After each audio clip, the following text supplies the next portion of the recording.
top hat, that means Royal Ascot. Ambassador Travel can take you there.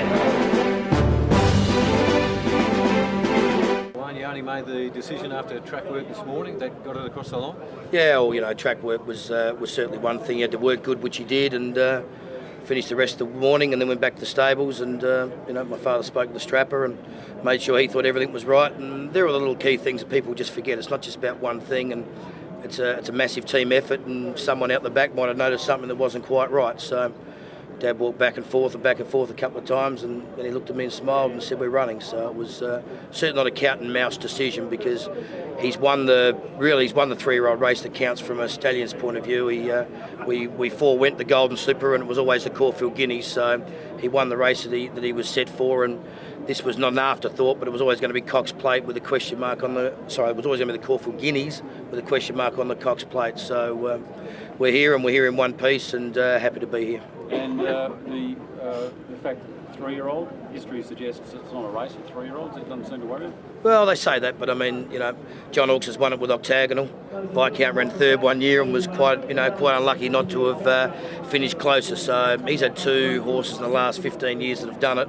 No one else has got a runner in the race that can, I suppose, not boast, but say that. So one thing is, Tony, John Hawkes knows what it takes to win the race with a 3-year-old, and he ain't just there to see the colours run round, that's for sure. You got gate 3, the gate your dad wanted? Yeah, he wanted 3. He wanted Barry 3. He said get 3 and try not to get 1 and 2, and 3 and work your way out. So I'll tell you if he's right about 3 seconds after they jump. Were you surprised when gate took 11? No, not really. I probably thought maybe More Joyous wanted to jump and go forward. You know, I don't know More Joyous that well, but maybe she gets fractures in the barriers. She's going to be loaded late. I'm not really sure. You'd have to ask Gay that, but it certainly does create a bit of intrigue the way they do the barrier draw, because if you're up first like Gay was, she had open slather. Can you see this as a rematch with Piero, or is it a whole different ballgame? No, it's a whole different ball game, but I'd love to see Piero have the perfect run, let us have the perfect run, and let the two of them fight out with 100 to go. I reckon that'd be great for me, but it'd be great for racing. Racing would be the winner. The race should be run to suit him. Big field, fast tempo. Well, that's what he hasn't had in Sydney. He hasn't had the fast tempo races, and they've just been trot, walk, canters, and sprint home. And his last 600's nearly been as good as any in all the races that he's run in.